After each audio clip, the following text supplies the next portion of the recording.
हरे कृष्णा। राधे राधे। आप सभी का स्वागत है मेरे YouTube चैनल किस्से किरदारों के में। और आज की कहानी का शीर्षक है 7 वचन सिर्फ मेरे लिए। तो आइए इस कहानी को शुरू करते हैं।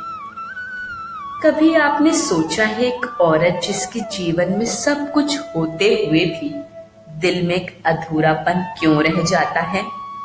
आज की कहानी आपको ले जाएगी एक ऐसी यात्रा पर जहां प्यार, सम्मान और भरोसे की असली कीमत सामने आएगी। तो चलिए सुनते हैं सुषमा की कहानी, एक ऐसी औरत की जो रिश्तों में सिर्फ सहारा नहीं बल्कि अपना हक भी चाहती थी। सुबह से ही आसमान में बादल घिरे थे। हल्की हल्की बूंदों के साथ अचानक ओले भी पड़ गए, जिससे ठंड और बढ़ गई। सुषमा ने अपनी मेड के लिए गर्म पानी रख दिया ताकि वह आराम से काम कर सके।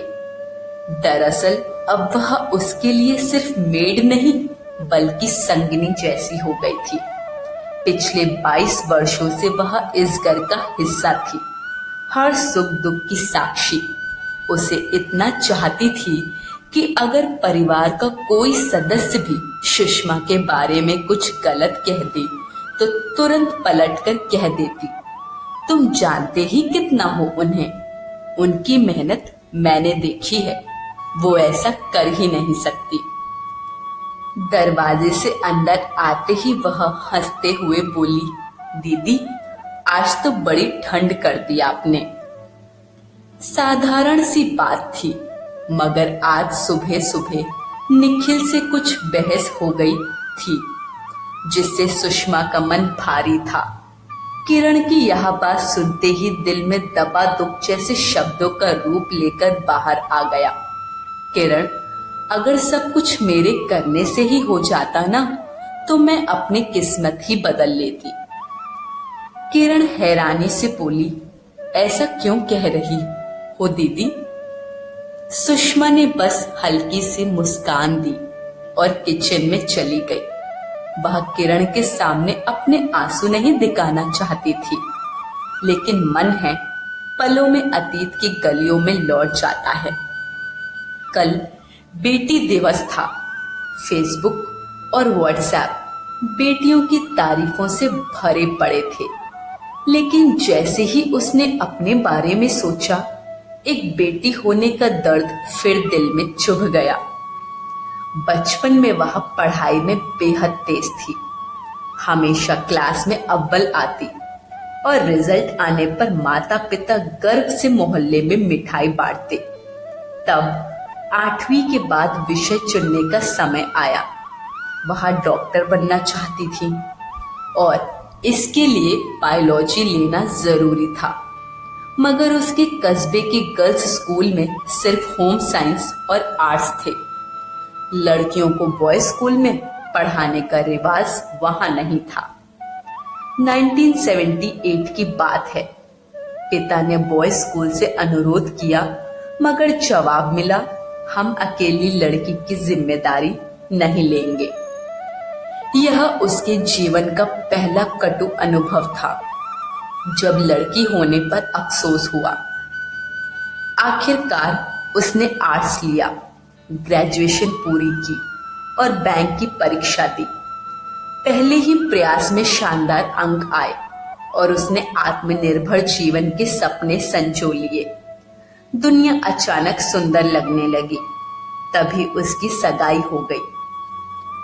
बारात आई, उसने नई दुनिया में कदम रखा। शादी के 3 दिन बाद ही उसे नौकरी ज्वाइन करनी थी, मगर किस्मत ने फिर करवट ली। ऊंचे घराने का हवाला देकर उसके पंख एक बार फिर काट दिए गए। वह बस फड़फड़ाकर रह गई। अगर यही नौकरी उनके बेटे को मिली होती तो क्या गर्व से फूल न जाते वो? क्या बेटी होना सचमुच गुनाह है? यह सवाल तब से उसे कचोटता रहा। समय का पहिया चलता रहा। वह बेटी, बहन, पत्नी और माँ के सभी दायित्व निभाती रही। कभी अपने बारे में सोचने का वक्त ही नहीं मिला। निखिल भी अपना फर्ज निभाते रहे, लेकिन एक बात हमेशा सालती थी। जब भी वह किसी जरूरत के लिए पैसे मांगती तो एक ही जवाब मिलता, मेरे पास नहीं है, अपने पास से खर्च कर लो। अपने पास से, जब तुमने कभी दिए ही नहीं। यह बात उसके दिल में घर कर गई। सब कुछ होते हुए भी बार बार ऐसा सुनना जैसे लक्ष्मी और गृहलक्ष्मी दोनों का रूठ जाना था। सब्जी लेने के भी पैसे ना होना और यह एहसास कि किसी जरूरत के समय वह अपने पति से भी कुछ न मांग सके, दिल को तोड़ देता था। मुझे नहीं पता, मुझसे मत कहो, ये शब्द जैसे पिघले शीशे की तरह कान चीरते हुए दिल में उतर जाते। वह सोचती, क्या 7 फेरों के 7 वचन सिर्फ मेरे लिए थे? क्या तुमने नहीं सुना था कि मेरा दायित्व अब तुम्हारा है? ये तुमने तभी कह दिया होता कि ये वचन तुम्हें स्वीकार नहीं। पत्नी सिर्फ घर का काम करने के लिए नहीं होती, उसे खुश रखने की जिम्मेदारी उसी पुरुष की होती है जो उसे ब्याह कर लाता है। एक स्त्री को अतः दौलत की चाह नहीं होती, बस अपने पति का भरोसा चाहिए। जब वह अपनी कमाई पत्नी के हाथ में रखता है तो वह दुनिया की सबसे खुशनसीब औरत बन जाती है। कम या ज्यादा राशि मायने नहीं रखती, भाव मायने रखते हैं। लेकिन जब पति इतना भी विश्वास न करे तो क्या यह रिश्ता दिल से मजबूत रह सकता है? क्यों कोई नहीं समझता कि जो औरत बिना कहे सबकी जरूरतें पूरी करती है, वह भी चाहती है कि कोई उसकी ना कहे बात को समझे। किरण की आवाज ने उसे वर्तमान में लौटा दिया। दीदी, आप चुप क्यों हो गई? सुषमा ने पलकें झपकाई, जैसे किसी गहरी सोच से बाहर आई हो। हल्की सी मुस्कान के साथ बोली, कुछ नहीं किरण, बस मौसम कितना बदल गया है, सोचा ही नहीं था। किरण ने हंसकर चाय का प्याला बढ़ा दिया। सुषमा ने कप थामते हुए बाहर देखा। ओलों की बौछार थम चुकी थी और बादलों के बीच से हल्की धूप झांक रही थी। उसने एक गहरी सांस ली और सोचा, चलो आज का दिन जैसे है वैसे ही जी लेते हैं।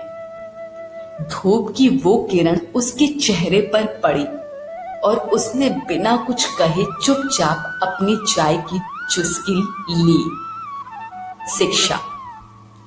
यह कहानी सिखाती है कि विवाह आपसी सम्मान, विश्वास और जिम्मेदारी का बंधन है। पत्नी सिर्फ काम करने के लिए नहीं, बल्कि भावनात्मक सहारा और विश्वास की हकदार भी होती है।